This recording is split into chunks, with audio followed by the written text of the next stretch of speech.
హల్లెలూయా. చేతులెత్తుదాం. హల్లెలూయా. ప్రభు మిమ్మల్ని దీవించి ఆశ్రయించి బలపరిచి నడిపించిన గాక. వాక్యంలోకి వెళ్ళి వచ్చిన పాట పాడుతున్నాం. అందరికి వచ్చిన పాటనే కలిసి పాడుతున్నాం. చప్పట్లు కొడుతున్నాడు. జ్యోతిర్మయుడా నా ప్రాణ ప్రియుడా, స్తుతి మహిమలు నీకే. జ్యోతిర్మయుడా నా ప్రాణ ప్రియుడా, స్తుతి మహిమలు నీకే. నా ఆత్మలో అనుక్షణం, ఆత్మలో అనుక్షణం నా అతిశయము నీవే. నా ఆనందము నీవే. నా ఆరాధన నీవే. నా అతిశయము నీవే. నా ఆనందము నీవే. నా జ్యోతిర్మయుడా నా ప్రాణ ప్రియుడా, స్తుతి మహిమలు నీకే.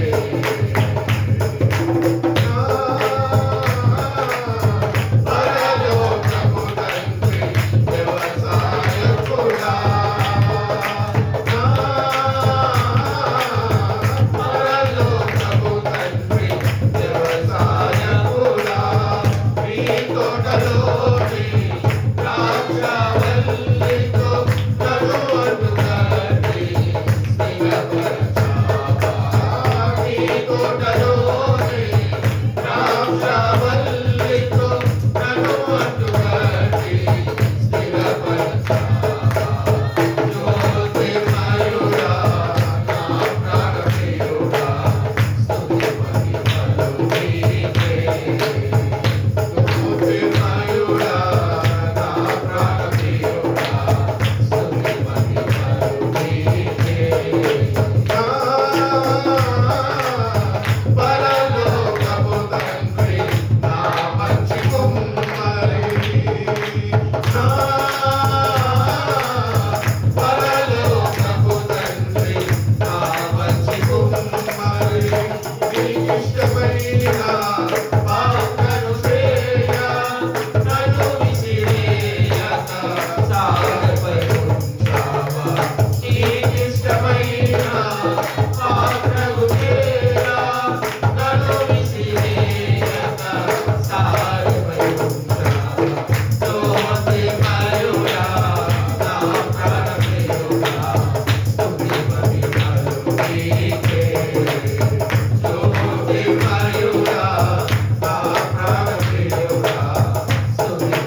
కూడి వస్తున్న మీ అందరికీ ప్రభు అయిన యేసుక్రీస్తు నామములో నా హృదయపూర్వక వందనాలు తెలియజేస్తున్నాను. ప్రభు మిమ్మల్ని దీవించి ఆశీర్వదించి బలపరిచి నడిపించును గాక. యోబు గ్రంథము 19వ అధ్యాయము 25 నుంచి చదువుతున్నాను.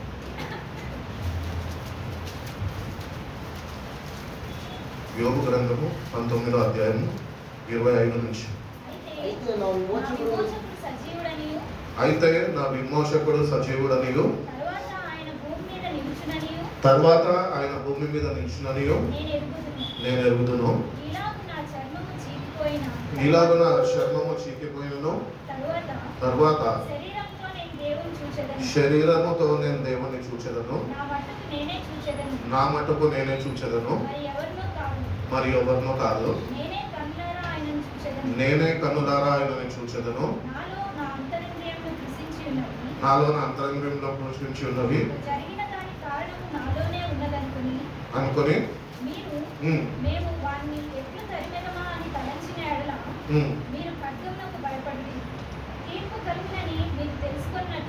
తీర్పు కలుగునని మీరు తెలుసుకున్నట్లు శిక్ష నియమింపబడు. చాలండి.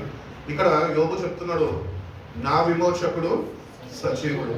ఇక్కడ ఎంతమందికి ఆయన సజీవుడు అని తెలుసు? సార్ దేవునికి స్తోత్రం చెప్తామా? హల్లెలూయా చెప్పిన వాళ్ళు నిజంగా ఆయన చూడగలుగుతాం చెప్పాలి. యోబు అయితే ధైర్యంగా చెప్పుతున్నాడు. ఏమనంటే నా విమోచకుడు సజీవుడు అని. మనం దేవుణ్ణి ఆరాధిస్తున్నాము, రక్షణ పొందుకున్నాము, మనం కూడా వాక్యము చదువుతున్నాం. కానీ యోబు వంటి సావాసము, యోబు వంటి విశ్వాసము, యోబు వంటి నిరీక్షణ, యోబు వంటి దేవుని మీద ఆధారపడే విధానము మనం కలిగి జీవించగలుగుతున్నాం. వాక్యం చదవమంటే అందరూ చదువుతాం. వాక్యం ఏమని చదువుతాము? నా విమోచకుడు సజీవుడు. నేను మళ్ళా ఆయన చూస్తాను అని చెప్తాము. ఆ గ్యారంటీ ఉన్నదో లేదా మనకి తెలియదు. కానీ ఈ మాటలతో ఒకటి మనం నేర్చుకోవాలి. ఏంటి అంటే దేవుడు ఉన్నాడు, దేవుడు వింటాడు, దేవుడు చూస్తున్నాడు, దేవుడు ప్రార్థనను ఆలకిస్తాడు, దేవుడు నీకు తోడుగా ఉంటాడు, ఆయన నిన్ను బలపరుస్తాడు, ఆయన నిన్ను నడిపిస్తాడు. ఈ యాత్రని ముగించుకున్నాక కూడా ఈ యాత్రలో మనం నేర్చుకోవాల్సిన ఒక విషయం ఏంటి అంటే జీవించిన కొద్ది కాలము దేవుని మీద సంపూర్ణమైన విశ్వాసంతో మనం జీవించాలి. ఆయన మనల్ని విమోచించుకొని ఉన్నాడు. కల్వరి సిలువలో నిన్ను నన్ను ప్రేమించి తన రక్తాన్ని ధారపోసి he redeemed you by his blood. ఆయన రక్తము చేత నిన్ను విమోచించి ఉన్నాడు. కాబట్టి విమోచించబడ్డ మనము నిజంగా ఈరోజు అట్టి సావాసంలో మనం ప్రభుత్వం నుంచి ఉండగలుగుతున్నామా? అట్టి రీతిగా ప్రభు యందు సంపూర్ణ విశ్వాసము మనం కనపరచగలుగుతున్నామా?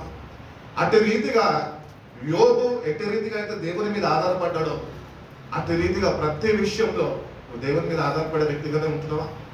ఒకళ్ళు ఉంటున్నట్లయితే మంచిదే, ఒకళ్ళు లేకపోతే కనుక నువ్వు గుర్తించాల ప్రభుని. ఎందుకంటే ఆయన నిన్ను విమోచించి ఉన్నాడు. ఆయన నేను ఎంతగా ప్రేమించాడు అంటే తన ఆఖరి బొట్టు రక్తము మొత్తము అంతా నీ కొరకు కాల్చాడు. ఆ రక్తం చేత నువ్వు కడగబడితేనే నువ్వు విమోచించబడిన వాడివి అని దేవుడు చెప్తున్నాడు. కాబట్టి God wants to redeem us.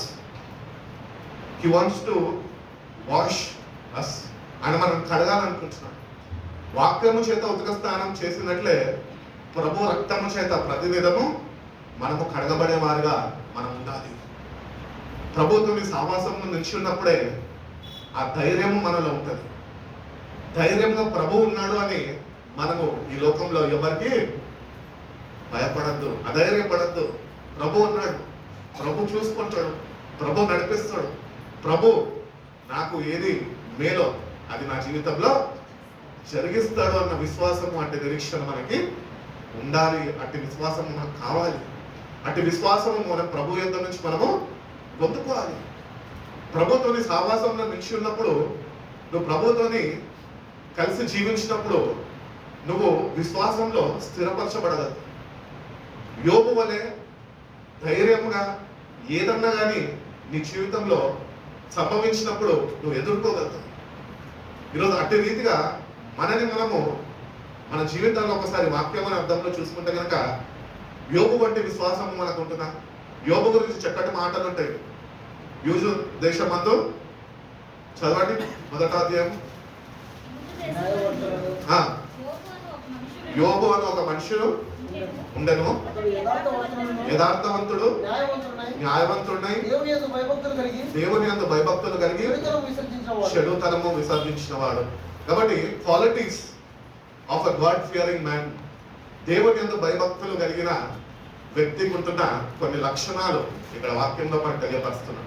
కాబట్టి యోబు వంటి విశ్వాసం ఉంటే సరిపోదు, కానీ యోబు వంటి జీవితము మనకు కావాలి అని దేవుడు కోరుకుంటున్నాడు. యోబు వలె నువ్వు బ్రతకాలి, చెడుని విసర్జించాలి. ఇంకేమంటున్నాడు? నీతిమంతుడు అంట. నీతిని వెతికి నీతిగా జీవించేవాడు. నీతిమంతుడు అంటూ ఒకడునో లేడు అని బైబిల్ చెప్తుంది. మరి యోబు ఎట్లా నీతిమంతుడు ఎందుకు మాట్లాడు అంటే, దేవుని యందు అట్టి విశ్వాసం కలిగి ఉన్నాడు కనుకనే నీతిమంతుడుగా తీర్చిదిద్దబడ్డాడు. అందుకనే వాక్యంలో చెప్తుంది కదా, నీతిమంతులు విశ్వాసము మూలంగా వాళ్ళు జీవిస్తారంట. కాబట్టి Job had enough of faith in God. నీకు అంత విశ్వాసం ఈరోజు దేవుని మీద ఉన్నదా? అట్టి విశ్వాసాన్ని నువ్వు పెంపొందించుకుంటున్నావా? దేవుడిని సావసిస్తున్నా నువ్వు విశ్వాసంలో ఎట్టి రీతిగా ఉంటున్నావు? చెడుని విసర్జించుకునే వాడిగా ఉండగలుగుతున్నావు? నీతిని ప్రేమించి నీతి న్యాయములను జరిగించే వాడిగా ఉండగలుగుతున్నావు? యథార్థత నీలో ఉంటున్నదా? దేవుడు మన దగ్గర నుంచి ఒకటి కోరుకుంటాడు, ఏంటంటే యథార్థత కోరుకుంటాడు. యథార్థంగా ఉంటున్నామా? యథార్థతని దేవుని సన్నిధిలో మనం కనపరచగలుగుతున్నామా? ప్రతిదినము మనము నమ్మదగిన వారు కానప్పటికీ, ఆయన నమ్మదగిన వాడు అని మనకు తెలిసి ఉన్నప్పటికీ కూడా మనము మన యథార్థతని ప్రతిదినము దేవునికి కనపరచగలుగుతున్నామా?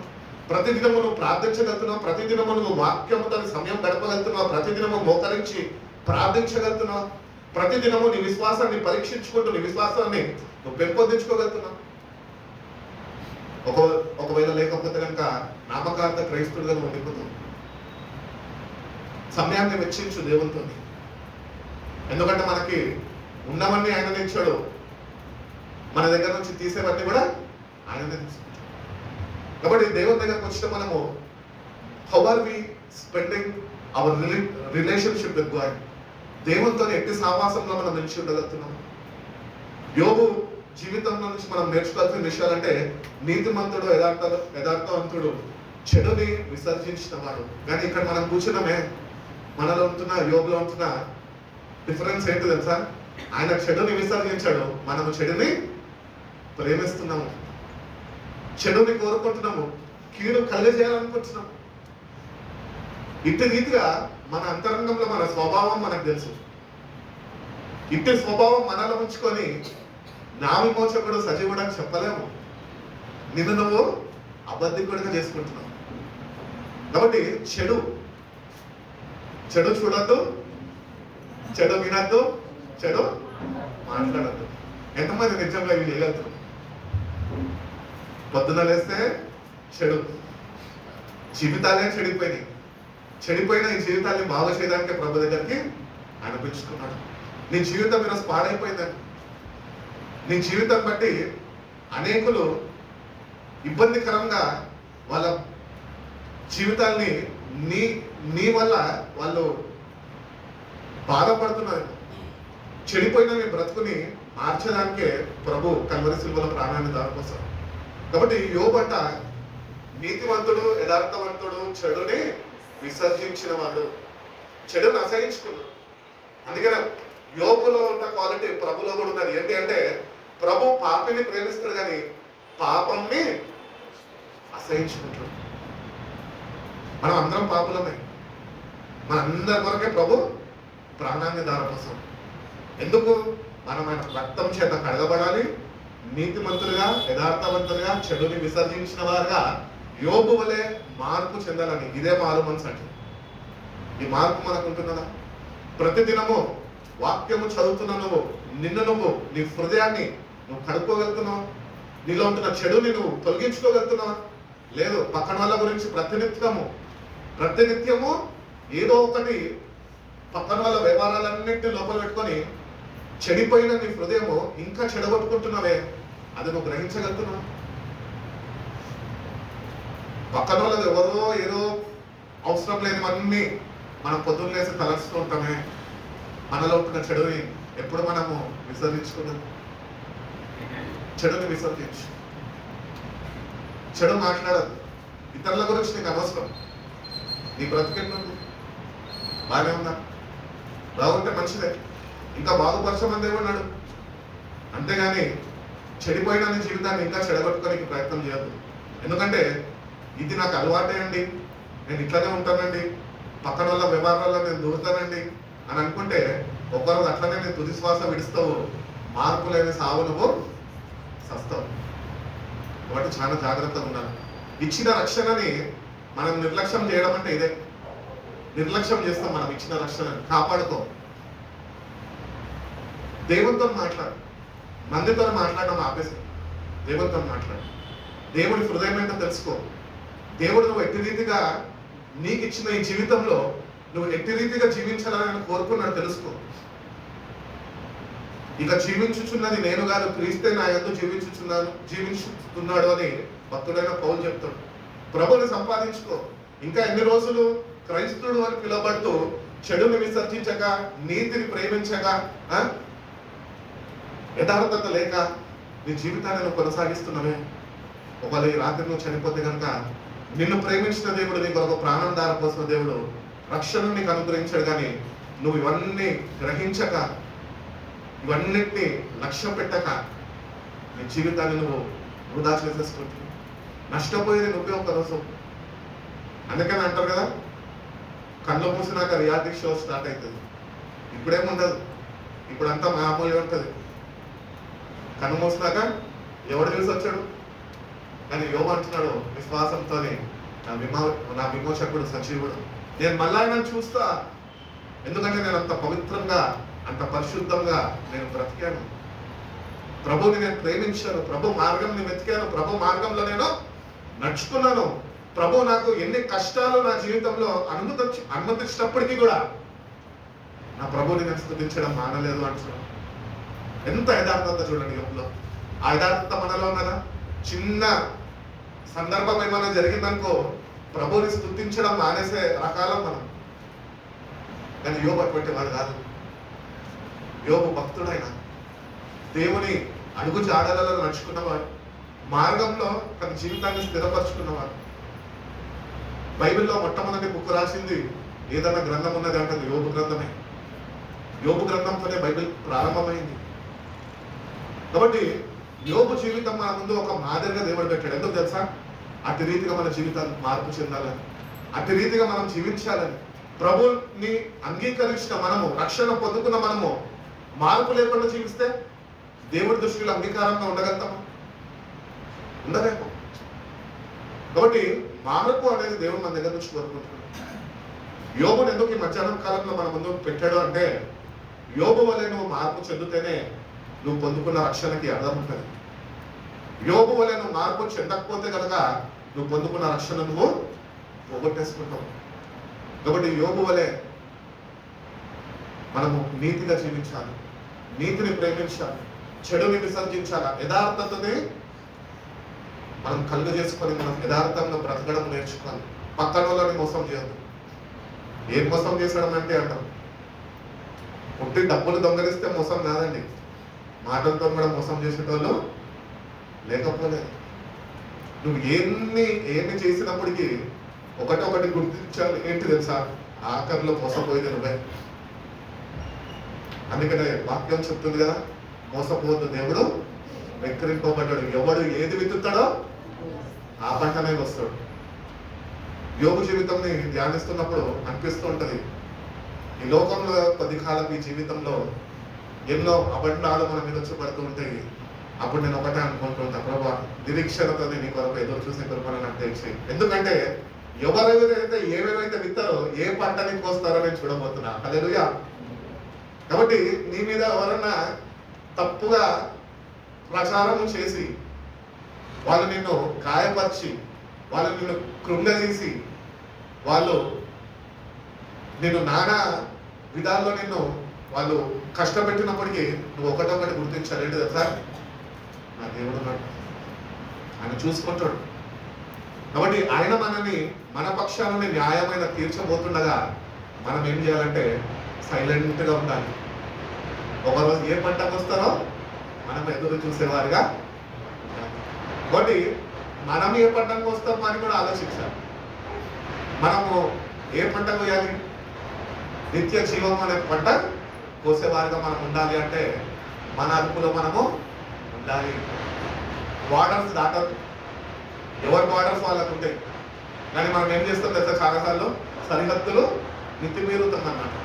అందుకనే మన జీవితాల్లో దేవునితో సరైన సావాసంలో నిలిచి ఉండలేని వారుగా మన జీవితాలు ఉంటుంటాయి. కాబట్టి దేవుడు నీకు పరిధులు పెట్టాడు, రక్షణ ఇచ్చాడు, నీకు కొన్ని బౌండరీస్ పెట్టాడు. ఆ బౌండరీస్ లో నీ జీవితాన్ని నువ్వు కాపాడుతావు. ఆ బౌండరీస్ దాటి పక్కన వాళ్ళ వ్యవహారాల్లో దూరం అనుకో, వాళ్ళ జీవితము నీ జీవితము ఇద్దరు జీవితము నాశనానికి గురైపోతుంది.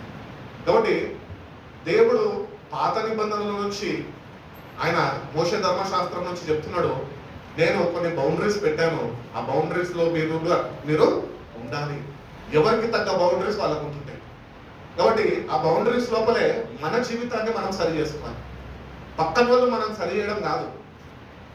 నువ్వు దేవుని వాక్యంతో దేవుని సావాసంలో ఉంటూ నీకు ఇచ్చిన పరిధుల్లో నువ్వు నీ జీవితాన్ని ఎక్కడ సరి చేసుకోవాలో నువ్వు ప్రభువుని అడిగి సరిదిద్దబడాలి, సరి చేయబడాలి, మారు మనసు చెందాలి. మార్పు కావాలి అని ప్రభువుని వేడుకోవాలి, కోరుకోవాలి. మార్పు లేకుండా వస్తే నిజంగా మన గుండె మీద మనం చేసుకొని ఒక మాట మనల్ని అడుగుదాం, మనము ప్రశ్నించుకుందాం. ఏంటంటే, ఒకవేళ నేను నిజంగా మార్పు లేకుండా నేను చనిపోతే ఏంటి నా బ్రతుకు? నా ఆత్మకి రక్షణ ఉన్నదా? మార్పు అయితే లోపం లేదు, కానీ నోటితో ఏం చెప్తున్నాము? నా విమోచకుడు సజీవుడు, నేను మళ్ళీ ఆయన చూస్తానని చెప్తున్నాను. నువ్వు ఆయన చూడలేవు. మార్పు కావాలి. అందుకనే మనుషులు పైరూపం చూస్తున్నారు, దేవుడు నీ హృదయ అంతరంగాన్ని చూస్తున్నాడు. దేవుడి ముందు యథార్థంగా, ధైర్యంగా, తేట తెల్లని హృదయంతో నువ్వు నిలబడగలుగుతున్నావు. ఈరోజు తప్పులు అందరూ చేస్తారు, తప్పులు ఎవరు చేయకుండా ఉంటారు. ఎందుకంటే మనము జన్మతోనే పాపంలో పుట్టినాం. పాపంలో చనిపోవద్దనే ప్రభు వచ్చి మన స్థానంలో ఆయన చనిపోయి ఆయన ప్రాణాన్ని కోసం. ఎందుకంటే మనము బ్రతకాలి, మనము జీవించాలి. కాబట్టి ఈ యాత్రలో కొద్ది దినాలు మనము ఈ యాత్రని ముగించుకోబోతున్నాం. కాబట్టి ఈ ముగింపబడే ఈ జీవితాన్ని మనం సరిదిద్దుకునే అవకాశం దేవుడిస్తుడు. ఇదే కృపాకాలం అంటే. ఈ కృపలో మనము వర్ధిల్లాలి. ఈ కృపలో యోబు వలె నేను జీవించాలి ప్రభు అని నీలో ఒక ఆశ ఉండాలి. యోబు వంటి ఒక చక్కటి సాక్ష్యము నువ్వు సంపాదించుకోవాలి. యోబు వలె తన పని తను చేసుకున్నట్టు నీ పని నువ్వు చేసుకోవాలి. అంతేగాని పక్కన వాళ్ళ వాటిల్లో దూరి నీకుంటున్న మనశ్శాంతిని నువ్వు పోగొట్టుకొని పక్కన వాళ్ళ మనశ్శాంతి కూల్చేసి ఒక క్రైస్తవుగా పిలువబడుతున్నవే, ఎంత దౌర్భాగ్య స్థితిలో దిగజారిపోయినా ఒకసారి గుర్తించు. కాబట్టి మన జీవితాలు ఒక్కసారి మనం ఎవ్వరము మంచివాళ్ళం కాదు, కానీ మనని బాగు చేసే ప్రభు ఒకడు ఉన్నాడు. ఆయన దగ్గరికి వెళ్ళి మన జీవితాన్ని మనం ఆయన చేతులకు అప్పగించగలిగితే కనుక పాడైపోయిన మన బ్రతుకులని బాగు చేసే తండ్రి ఆయన. నేను అంతగా ప్రేమిస్తున్నాడు. నేటికి కూడా నిన్ను సహిస్తున్నాడు, నేటికి కూడా నిన్ను భరిస్తున్నాడు. నేటికి కూడా మనము ఆయన మీద తిరుగుబాటు చేస్తున్నప్పటికీ కూడా నా కుమారుడు నా కుమార్తె అని కృపని విస్తరింపజేస్తున్నాడు. అందుకని వాక్యం చెప్తుంది కదా, ఎక్కడైతే పాపము విస్తరిస్తుందో అక్కడ దేవుని కృప కూడా విస్తరిస్తుంది. అది ఎక్కడో కాదు, పాపము విస్తరించేది నీ హృదయంలోనే. హృదయము ఘోరమైన వ్యాధి గలది, భయంకరమైన స్థితిలో ఉంటున్నది హృదయము. దేవుడే ఒక వాక్యంలో చెప్పొస్తున్నాడు, దాన్ని నమ్ముకోద్దురా బిడ్డ అని చెప్తున్నాడు. కానీ మనం ఏం చేస్తున్నాము? హృదయ ఆలోచనలతోని, హృదయ తలంపులతోని నింపబడిపోయి దేవుని యొక్క ప్రణాళిక నుంచి దూరమైపోయి అనిష్టానుసారంగా మనము జీవిస్తూ ఏమైపోతాం? ఈ లోకంలో చాలా మంది వచ్చి చెప్తూ ఉంటారు, అన్న నా గురించి ప్రార్థన చేయండి, నేను మోసపోయినానని. వాక్యం చదవలేదమ్మా అని నేను అడగాను, కానీ నేను ఒకటే వాళ్ళకి చెప్తాను. ఏమని చెప్తానంటే, ఎవడో నిన్ను మోసం చేయక్కర్లే, నీ హృదయం నిన్ను మోసం చేసింది అని నువ్వు గ్రహించగలుగుతావా అని అడుగుతాను. ఎందుకు అటువంటి పాపిష్టి తలంపులు, ఎటువంటి పాపిష్టి ఆలోచనలు హృదయంలో నుంచి ఏమేమి వస్తాయంట? మత్తయి వార్తలో ఉంటుంది, చదవండి. What comes from the heart తీసారా?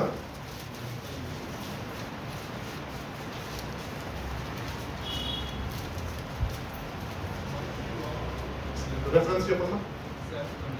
7:21. మత్తయి సువార్త 7:21 చదవండి.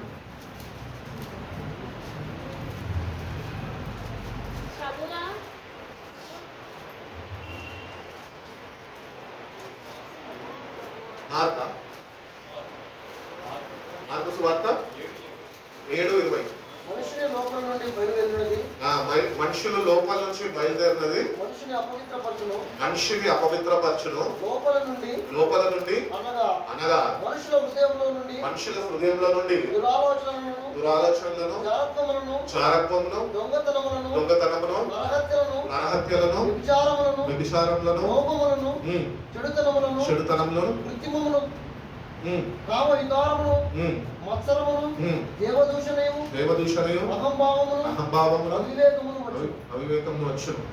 ఈ చెడ్డవన్నీ లోపల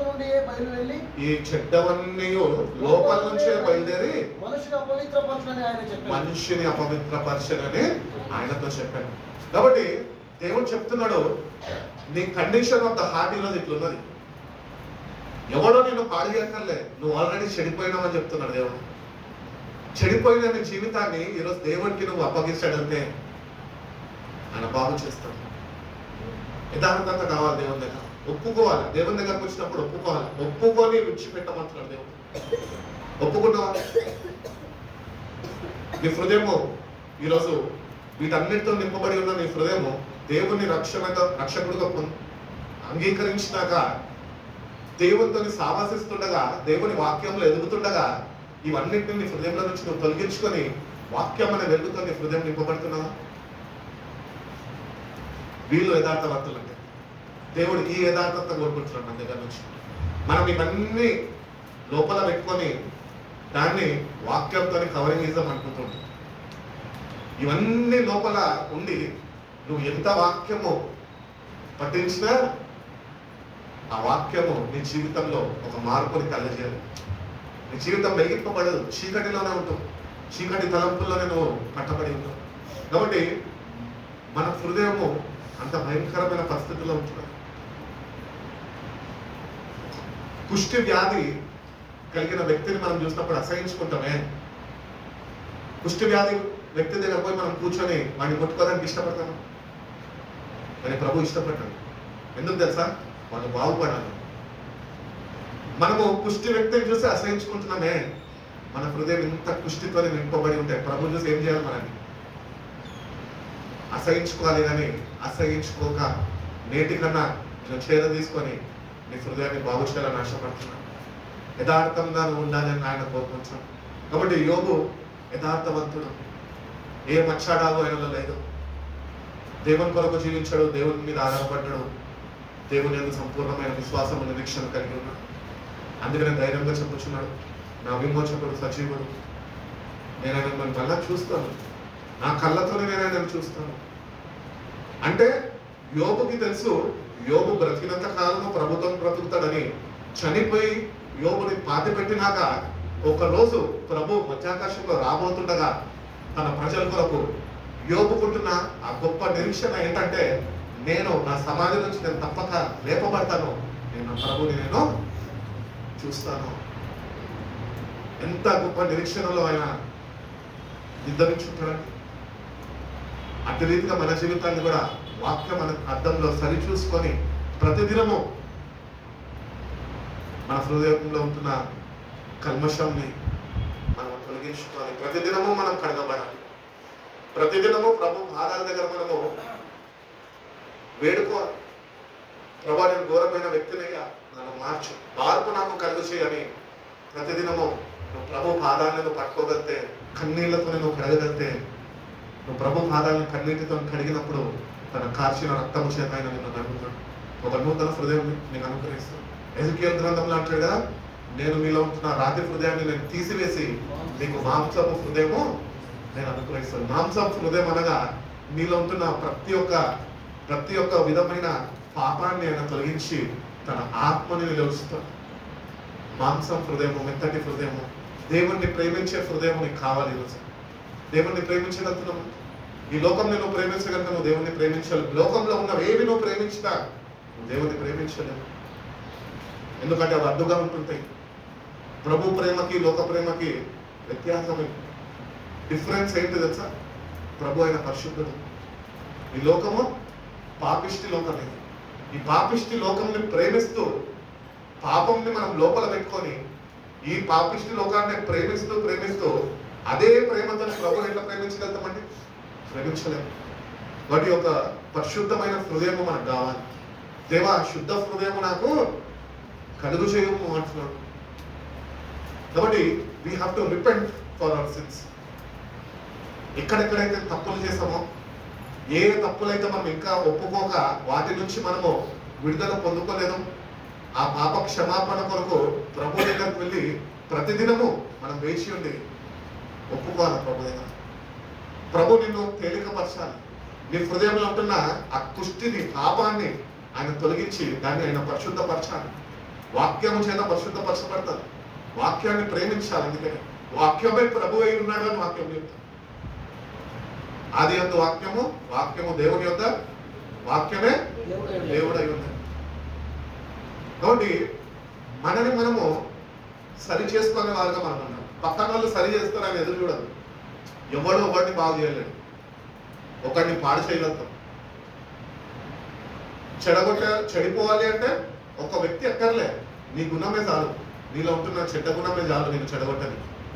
కానీ తల్లిదండ్రులు స్కూల్లో పిల్లల్ని పంపించినాక తల్లిదండ్రులు కలుసుకున్నప్పుడు మాట్లాడుకుంటాడు, ఏయ్ పలానా నువ్వు కలవకరా, వాడు చెడిపోయినాడు.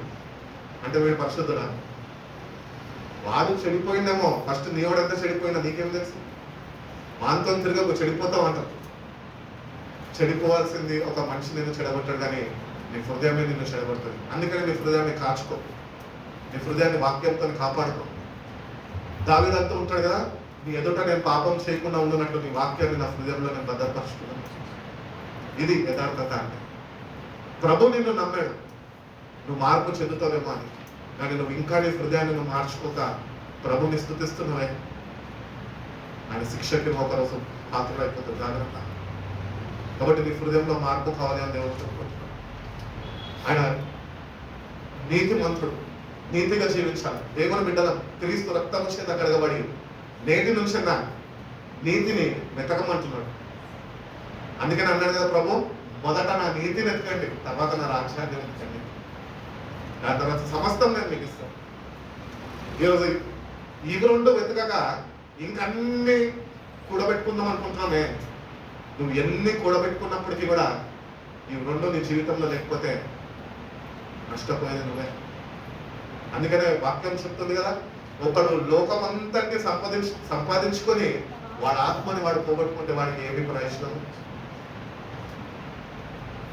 యోబు అంటే నీకు దీక్ష నీకు ఉన్నదా? నీ ఆత్మ రక్షింపబడ్డదా? నువ్వు ప్రభుని చూడగలుగుతావా? నువ్వు సమాధి చేయబడతావు, ఒకరోజు నీ సమాధి తెరవబడుతుందా? ప్రభు రాబోతుండగా మధ్యాకాశంలోనికి అట్టి విశ్వాసం, అట్టి నిరీక్షణ నీకు ఉంటున్నదా? అట్టి రీతిగా నీ హృదయాన్ని నువ్వు పరిశుద్ధపరచుకున్నావా? అట్టి రీతిగా నీ హృదయంలో ఉంటున్న కల్మషాన్ని అంతటిని చదువుకున్నాం కదా ఇంతకుముందే మార్కు సువార్తలు, అవన్నీ నీలో ఉంటున్నాయే, వాటిని అన్నింటినీ నువ్వు తొలగించుకుంటున్నావు. అవి ఒకటేసారి తొలగిపోవు నేను, అవి ప్రతిదినము తొలగించుకునే అంశాలని. ఒకసారి తొలగించుకునే సరిపోయిన అనుకుంటే కాదు, ప్రతిదినము వాటిని మనం తొలగించుకోవాలి. అంటే ప్రతిదినము మనము వాక్యము చేత కడగబడాలి.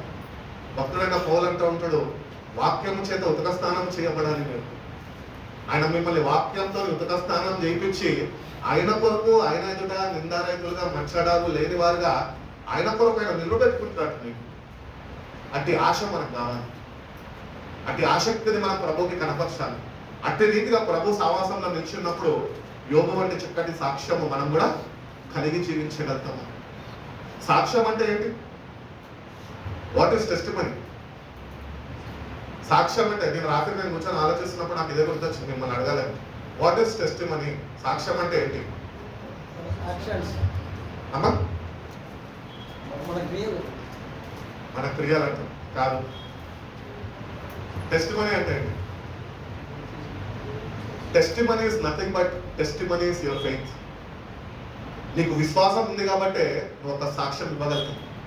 కాబట్టి నీ సాక్ష్యం ఏదైతుందో అది నీ విశ్వాసం మీద ఆధారపడి. కాబట్టి నీ సాక్ష్యాలు చెప్పేటోళ్ళు ఉంటారు చాలా మంది, కానీ విశ్వాసహీనులుగా ఉంటారు. కాబట్టి సాక్ష్యం ఎట్లుండాలి అంటే, సాక్ష్యము చెప్తే ఆ సాక్ష్యము నలుగురు మీద ప్రభావితము కావాలి. నలుగురు దేవుడు నీ జీవితంలో చేసిన కార్యాన్ని బట్టి, వాళ్ళు నీ సాక్ష్యాన్ని బట్టి వాళ్ళ విశ్వాసంలో పెంపొందించబడాలి. అది సాక్ష్యం. కాబట్టి how is your faith today?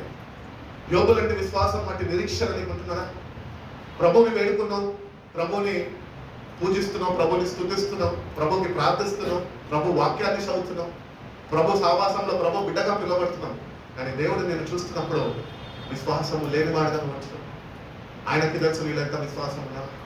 నాకు తెలియకపోవచ్చు, మీకు తెలియకపోవచ్చు నాలో ఎంత విశ్వాసం ఉందో, కానీ మనందరిలో ఎంత విశ్వాసం ఉందో ప్రభుకు తెలుసు.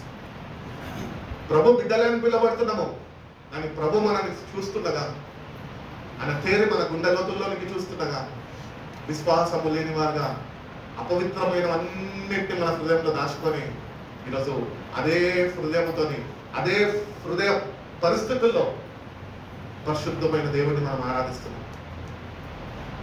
కాబట్టి దేవుడు మీ హృదయాన్ని మార్చాలని ఆశపడతాడు, ఆయన కడగాలని ఆశపడతాడు, నూతన హృదయం ఇవ్వాలనుకుంటున్నాడు. ఆయన వచ్చి నీ హృదయంలో నివాసము చేయాలనుకుంటున్నాడు. బైబిల్లో చెప్తుంటాడు కదా, ఆకాశంలో పక్షులకు గూడులు ఉన్నాయి, నక్కలకు బొరియలు ఉన్నాయి, కానీ మనిషి కుమారుడికి దాచుకోనికి స్థలము లేదంట.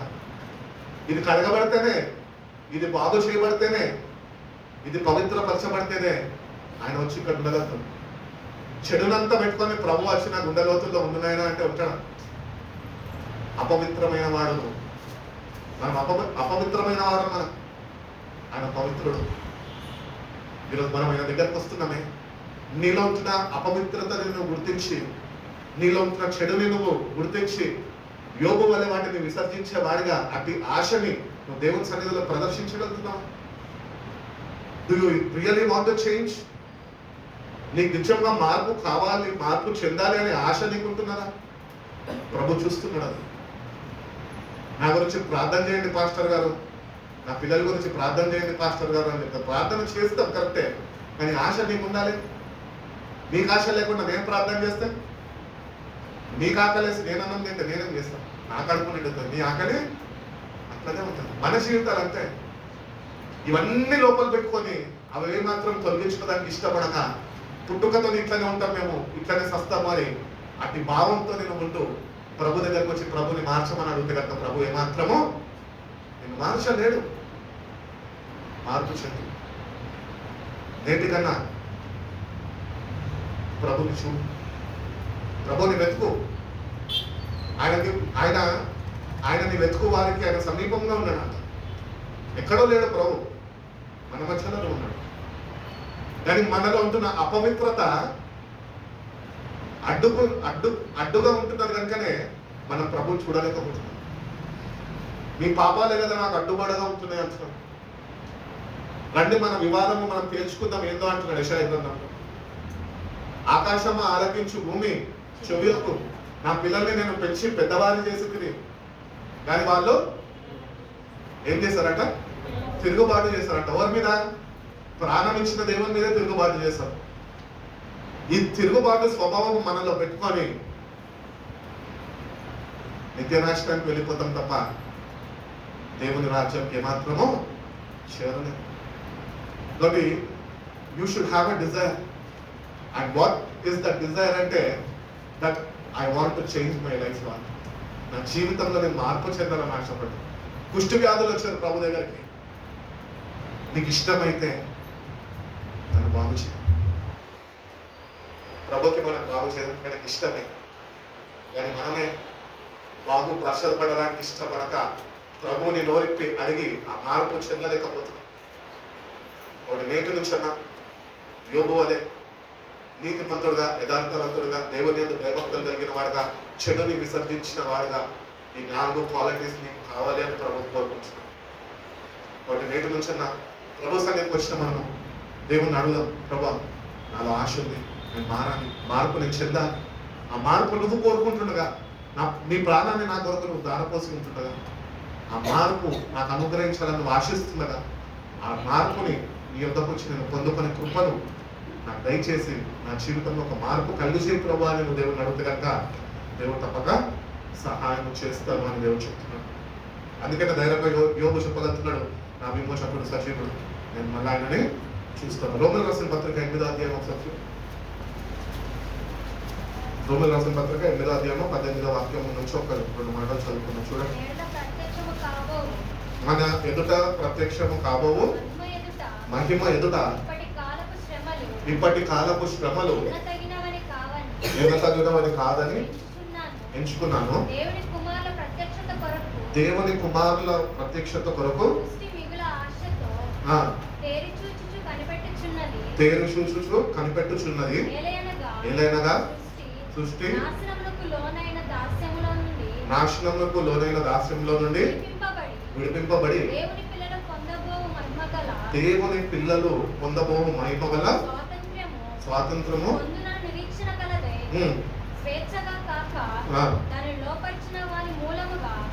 లోపరిచిన వాటి మూలంగా వ్యర్థపరచబడెను.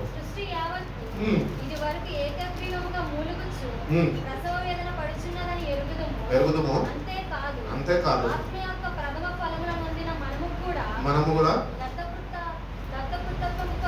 దత్తపుత్రత్వం కొరకు అనగా మన దేహం యొక్క విమోచనము కొరకు కనిపెట్టుచు మనలో మనము మూలుగుచున్నాము. ఏలైనగా మనం నిరీక్షణ కలిగిన వారమై రక్షింపబడితిమి. నిరీక్షింపబడినది కనబడినప్పుడు నిరీక్షణతో పని ఉండదు. దాన్ని చూచుచున్న దాని కొరకు మనం చూడని దాని కొరకు నిరీక్షించిన ఎడల ఓపికతో దాని కొరకు. కాబట్టి చూసి కళ్ళ ముందు కనిపించేది మనకు కనిపించినప్పుడు అది నిరీక్షణ కాదు, కానీ ఏదైతే మనకు కనబడతలేదో అది నిరీక్షణ. అది ప్రభు యొక్క ఆత్మ. ఆత్మని మనం పొందుకోవాలి. ఆత్మ మన పక్షా నుండి ఆయన విజ్ఞాపన చేస్తున్నాడు. God is interceding on behalf of you and you are not able to at least pray. ఆత్మ తన పని తను చేస్తుంది. ప్రభు నిన్ను ప్రేమించడు, నీ కొరకు తన ప్రాణాన్ని ధారపోసాడు. అంత మాత్రమే కాక మిమ్మల్ని అనాథలుగా వద్దను అని చెప్పిన దేవుడు తన ఆత్మని ఇచ్చాడు. ఆ ఆత్మ నీలో ఉంటున్నది.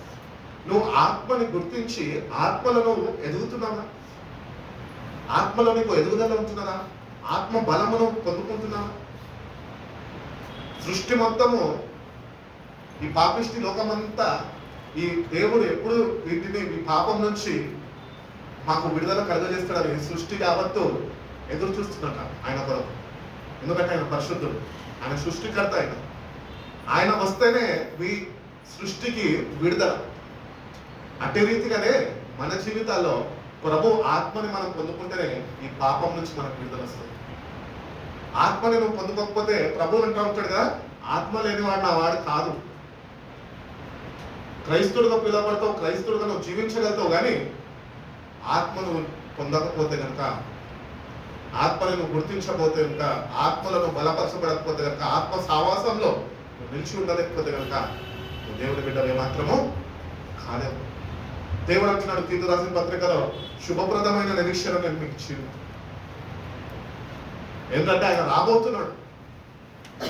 ఈ లోకంలో ఉన్న బంధాలు బాంధవ్యాలు ఇవంతా తాత్కాలికమైన, కానీ యుగ యుగాలు ప్రభుత్వం ఉండాల్సింది నువ్వు నేనే. అది నువ్వు గుర్తించగలుగుతున్నావా? ప్రభుత్వం సరైన సావాసంలో నిలిచి ఉండగలుగుతున్నామా? ప్రభువుని ప్రేమించగలుగుతున్నామా? ప్రభువుని ప్రేమించేవారు తన ఆజ్ఞలని గైకొంటారు అని వాక్యం చెప్తుంది. దేవుడు అంట తీర్పు దినాన మనం చనిపోయి పరలోక రాజ్యం వెళ్ళినప్పుడు 2 విషయాల్లో మనుషులు తీర్పు తీరుస్తాడంట. నిన్నన్నా నన్నన్నో అందరినీ ఒకటే తీర్పు తీరుస్తాడు ఆయన. ఏంటి తెలుసా? ఫస్ట్ తీర్పు ఏంటి తెలుసా? 10 ఆజ్ఞలు ఉన్నాయి, వాటికి లోపడ్డావా? ఆ 10 కమాండ్మెంట్స్ ఒక్కటే ముంగడ పెట్టి, నీకు కమాండ్మెంట్స్ ఇచ్చారు బిడ్డ, వీటిని నువ్వు పాటించావా అని అడుగుతాడు. సెకండ్ వచ్చేసి, నిన్ను వల్ల నీ పొరుగు అని నువ్వు ప్రేమించావు. ఈ రెండిట్లో మనం తప్పిపోతే కనుక గేట్ లోపలికి ఎంట్రీ ఉండదు. అర్థమవుతుందా? కాబట్టి ఇక్కడ ఏదో సాధించాలని, ఇక్కడ ఏదో నెగ్గాలని, ఇక్కడ ఏదో ఆధిపత్యం చేయాలి అని ఇక్కడ నువ్వు ఎంత ఆరాటపడినప్పటికీ నీ హృదయంలో మార్పు చెందక నువ్వు ప్రభు దగ్గర నిలిచినప్పుడు పదాజ్ఞల దగ్గర తప్పిపోతావు. ఇంకొక తీర్పు దగ్గర ఆజ్ఞ అతిక్రమమే పాపం అంటున్నాడుగా, నిన్ను వల్ల నీ పొరువారిని నువ్వు ప్రేమించకపోయేవాడు నీ జీవితంలో ఉండి అందుకు చేత కూడా నేను నిన్ను లోపలికి చేర్చుకోలేని వాడుగా నువ్వు ఉంటూ ఉంటావు. కాబట్టి వాక్యాన్ని చదువుతున్నప్పుడు దేవుడు మనకు ప్రేమించాడు. మన జీవితాలు చెడిపోయి వేసాడిపోయి ఉన్న ఈ జీవితాన్ని బాగు చేయడానికి ఆయన వాక్యము ఇచ్చి ఉన్నాడు.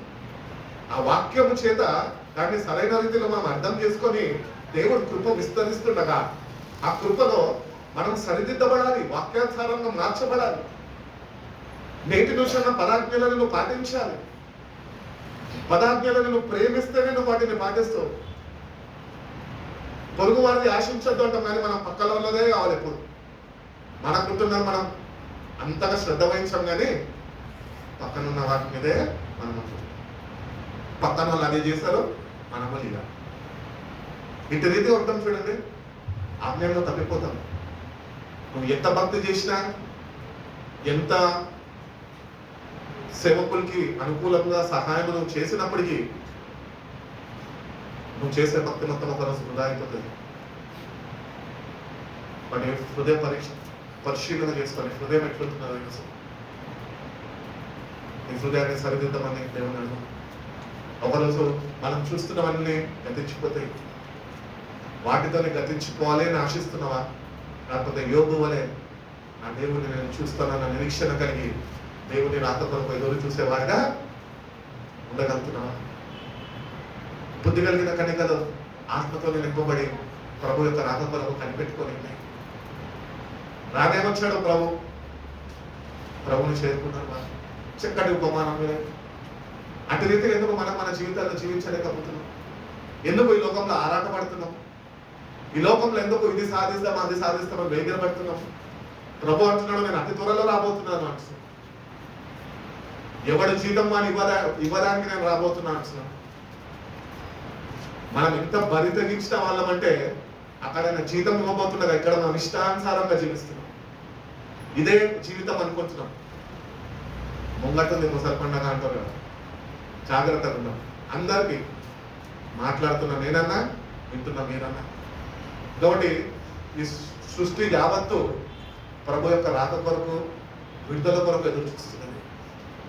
మనిషి దేవుడి నమ్ముకున్నాక దేవుడి బిడ్డలుగా పిలువబడుతున్నప్పుడు మనం ఒకటొకటి గుర్తించాలి. ఏంటి తెలుసా?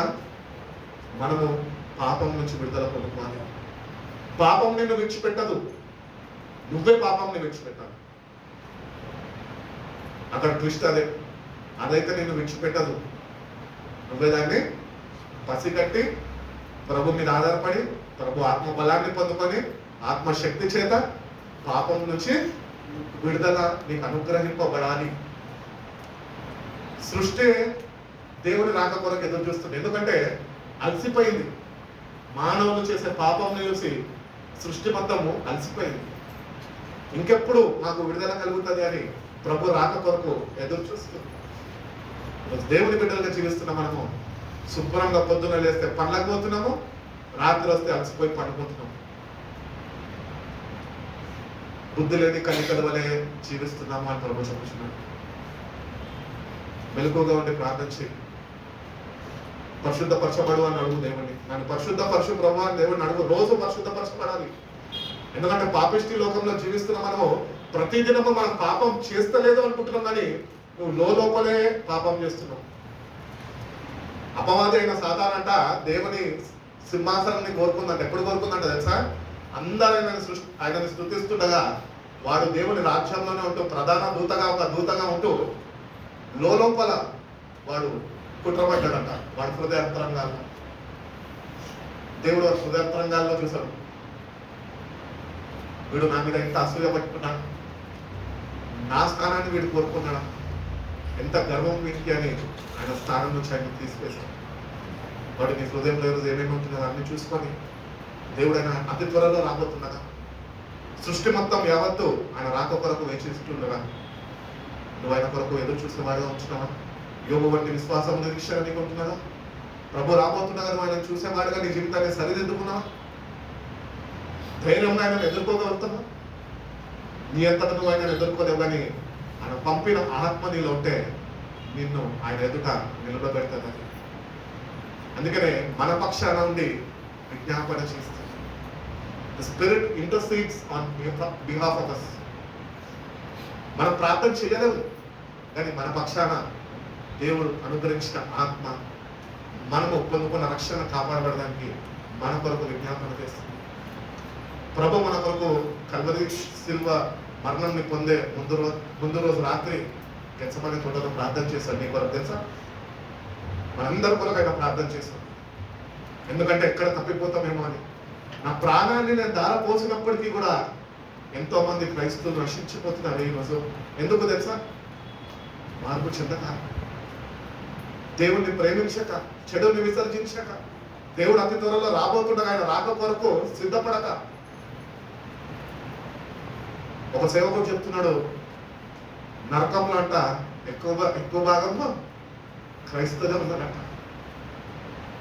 ఎందుకంటే అన్యజనులకి రక్షణ వచ్చింది, అన్యజనులు మార్పు చెందారు. కానీ దేవుని బిడ్డలుగా మనం మార్పు చెందక కానీ మనం చనిపోతే పొందుకున్న రక్షణ మనము పోగొట్టుకుంటామని దేవుడు తెలియజేస్తాడు. కొరింథీయులకు రాసిన మొదటి పత్రిక 15వ అధ్యాయం 42వ వాక్యం ముగించేస్తాడు.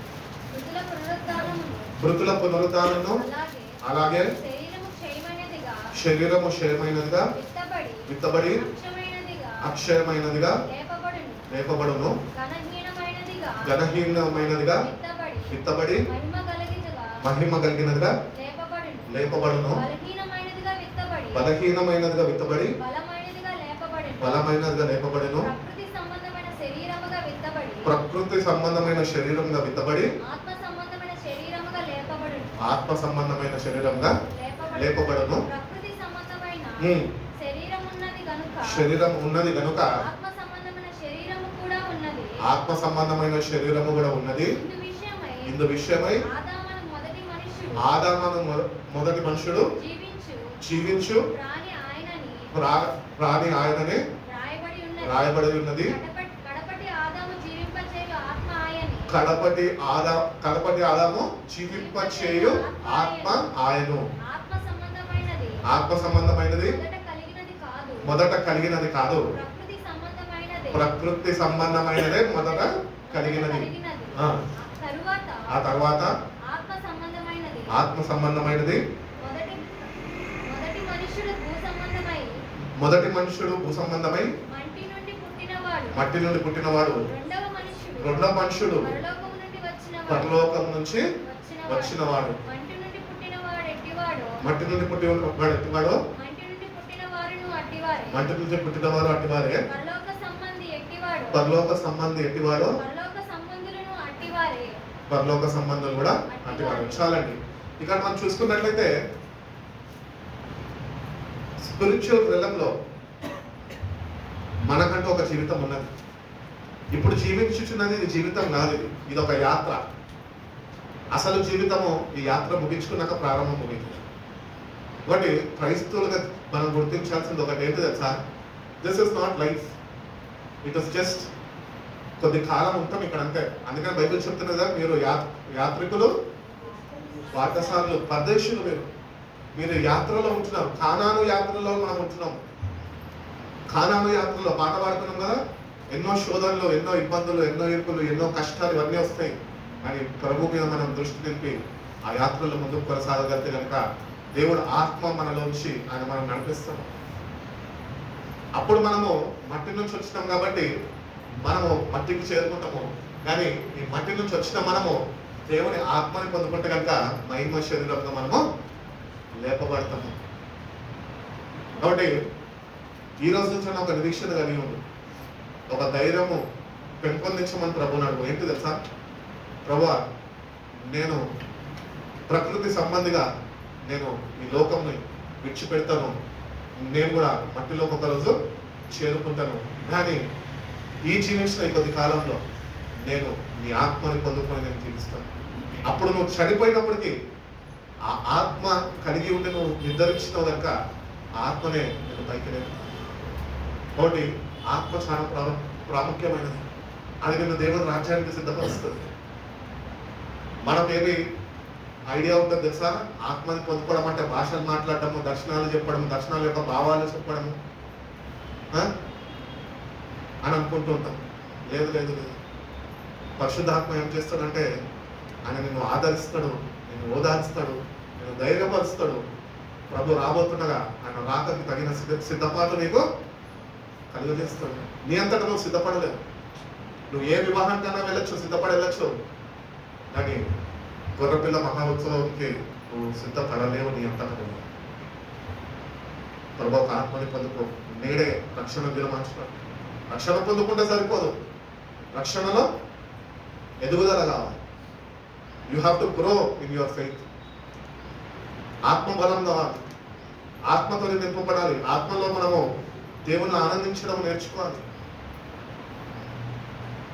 ఎన్ని రోజులు అవుతుంది నీ అంతటా నువ్వు ఆత్మలో దేవుని సన్నిధిలో హర్షించి ఆరాధన చేసి?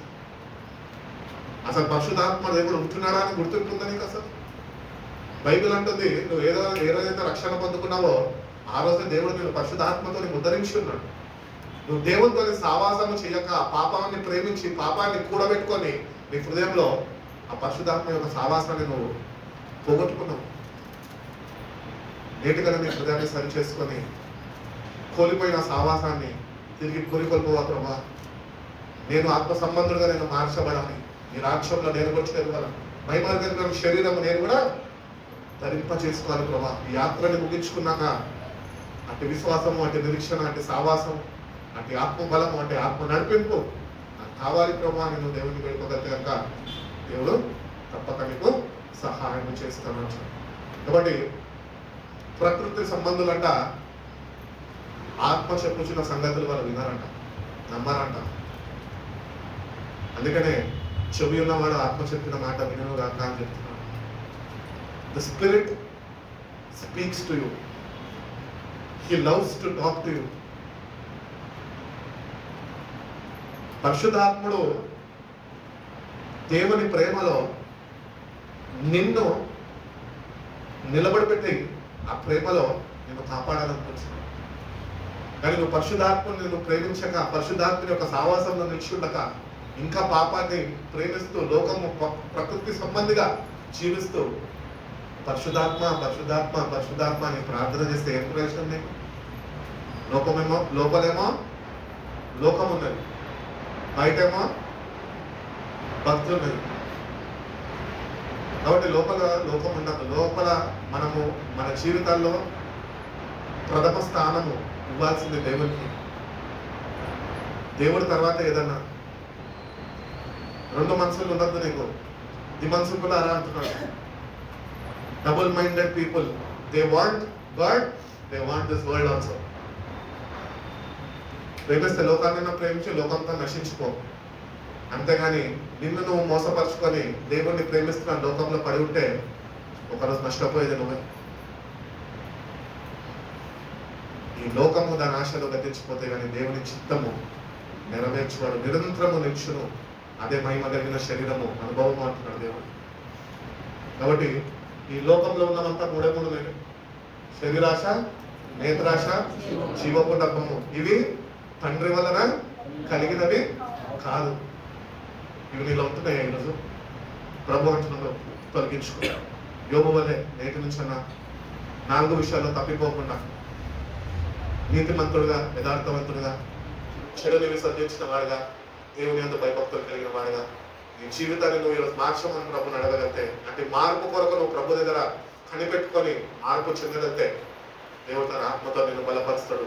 నీ జీవితాన్ని ఆయన పరిశుద్ధ రాకడ కొరకు ఆయన సిద్ధపరుస్తాడు. దేవుడి కొన్ని కృప మనందరికీ అనుగ్రహించి మనం బలపరిచి నడిపించును గాక. చిన్న ప్రార్థన చేసుకున్నాం. పరిశుద్ధుడా, ప్రేమ కలిగిన యేసయ్యా, గొప్ప తండ్రి, మమ్మల్ని ఎంతగానో ప్రేమించి ప్రభా మరొక పునరుద్ధరణ దినము ప్రభా ఇటు రీతిగా నీ పరిశుద్ధ నామంలోనైనా కూడుకొని ప్రభా నీ నామంలోనైనా కొద్ది సమయమునైనా మేము ఆనందించడానికైనా నేను చూపిన కృపను బట్టి నీకు వందనాలు. నీ వాక్యాన్ని మేము చదివి ఉన్నాం, ధ్యానించున్నాం ప్రభా. అటు రీతిగా ప్రభా మా జీవితంలో మీరు మార్పు కోరుకుంటున్నారు ప్రభా. ఆ నిజమైన మారు మనసు అనేది మాకు దయచేయండి. ఈ లోకంలో ఉంటున్న చెడులంతటినైనా మేము కలిగి మేము జీవిస్తున్నామయ్యా. అవన్నింటినైనా మేము సన్నిధిలో ఒప్పుకొని వాటిని మేము విడిచిపెట్టేవారిగా ప్రభా నీ ఆత్మబలాన్ని మాకు తెలిసి అవును ప్రభా, ప్రకృతి సంబంధులుగా మేము ఉండద్దు కానీ ప్రభా, ఆత్మ సంబంధాలుగానైనా మా జీవితాలు మార్చబడి ప్రభా, నీ పరిశుద్ధాత్మతో నింపబడి ప్రభా, నీ పరిశుద్ధ రాకడ కొరకునైనా మేము వేగిరపడేవారుగా, ఎదురు చూసేవారుగా, కనిపెట్టుకునేవారుగా ప్రభా, నీ సన్నిధిలో వేచి ఉండి ప్రార్థించేవారుగానైనా మేము పొందుకున్న రక్షణను ఏమాత్రము మేము నిర్లక్ష్యం చేయక ప్రభా, శ్రద్ధ వహించి కాపాడుకునే కృపను మనం దయచేయండి. మీరే మాకు తోడుగా ఉన్నట్టయ్యా. మీ సహాయం లేకుండా మేము ఏమీ చేయలేమయ్యా. మా అంతటా మేము ఏం చేయలేము కానీ ప్రభా, నీ మీరు ఆధారపడినప్పుడు ప్రభా సమస్తమునైనా మీరు చేయగలుగుతారు ప్రభా. మమ్మల్ని నడిపించగలుగుతారయ్యా, మమ్మల్ని మీరు కాపాడగలుగుతారయ్యా, మా జీవితాన్ని మీరు మార్చగలుగుతారయ్యా. అంటే మార్పులు మాకు కలుగు చేయాలి. మా కొరకే కదా ప్రభా కల్వరి శిలువలో ప్రాణాన్ని దానపోసావు, రక్తాన్ని చిందించు, మమ్మల్ని విమోచించు. నిజమైన మార్పునైనా మేము పొందుకునే కృపలు మాకు దయచేయండి. మాలో ఉంటున్న కఠిన హృదయాన్నినైనా మీరు మార్చండి. మాంసం హృదయమునైనా పరిశుద్ధాత్మనైనా నన్ను నింపబడేవారిన ప్రభా, పరిశుద్ధాత్మని మేము మా జీవితాలను ఆహ్వానించి ఆత్మ సంబంధంగా ఎట్టి రీతిగా జీవించాలన్నా మీరు మాకు నేర్పించండి. మీరు మాకు తోడుగా ఉండండి ప్రభా. రక్షణ నిర్లక్ష్యం చేసిన వారు ప్రభా నిత్య అగ్నిగుండంలోనైనా వాళ్ళు కాలుతున్నారు. అట్టి వారిగా మేము ఉండకుండా ప్రభా, మా హృదయాన్ని మేము కఠినపరచుకోక ప్రభా, నీ సన్నిధిలో ప్రభా వెలిగిన హృదయంతో ప్రభా మా ప్రతి ఒక్క పాప దోషాలన్నింటినీ మేము ఒప్పుకొని ప్రభా, మీరు అనుగ్రహిస్తున్న పాప క్షమాపణగా మేము పొందుకొని ప్రభా, నీ బిడ్డల వలె నీ కొరకునైనా నీ రాక కొరకునైనా ఎదురు చూసేవారుగా ప్రభా నీ సహాయం మాకు అనుగ్రహించండి. మాలో ఉంటున్న వేషధారణగా మేము కొట్టువేయండి ప్రభా. పరిశుద్ధత మాకు దయచేయండి ప్రభా. పరిశుద్ధత లేకుండా దేవుని ఎవ్వరు చూడలేరు అని వాక్యం చెప్తుందయ్యా. పాపులమయ్యా మేము, మమ్మల్ని పరిశుద్ధపరచండి. ప్రతి దినమునైనా నీ సన్నిధిలోనైనా వేచి ప్రభా, మీరు కార్చిన రక్తం చేత ప్రభా మేము నూతన పరచబడుతూ ప్రభా నీ స్వరూపంలోనికి మార్చబడేంత వరకు ప్రభా నీలోనైనా నిశ్చయుల కృపను అటువంటి జీవితాలనైనా మా ప్రతి ఒక్కరికి మీరు ప్రసాదింపచేయమని విన్న వాక్యాన్ని మీరు కట్టి ఫలింపచేయండి. వచ్చిన ప్రతి ఒక్క బిడ్డనైనా మీరు దర్శించండి, బిడ్డలనైనా మీరు మార్చమని అడుగుతున్నారు. మీ దృష్టికి అంగీకారమైన జీవితాలు మా ప్రతి ఒక్కరికి మీరు దయచేసి మీ పరిశుద్ధ రాకడ కొరకునైనా వేగిరపడేవారుగా, ఎదురు చూసేవారుగా, అటు సిద్ధపాటు కలిగిన వారుగా ప్రభా, ఆత్మపూర్ణులై ప్రభా నిత్య రాజ్యంలో ప్రభా నీ సింహాసనం ఎదుటనైనా మేము నిలబెట్టుకున్నామా. యుగ యుగాలు ప్రభా నీతోనే జీవించేవారుగా మీరు మమ్మల్ని ఏర్పరచుకున్న విధానం బట్టి నీకు స్తోత్రాలు. అంటే జీవితాలు మేము కలిగి జీవించిన కృపను మా ప్రతి ఒక్కరికి మీరు దయచేస్తున్నాం. విన్న వాక్యాన్ని మీరు కట్టి ఫలింపచేయండి. యేసయ్య పరిశుద్ధ నామములో ప్రార్థన అడిగి వేడుకొచ్చున్నాం పరమ తండ్రి. ఆమేన్.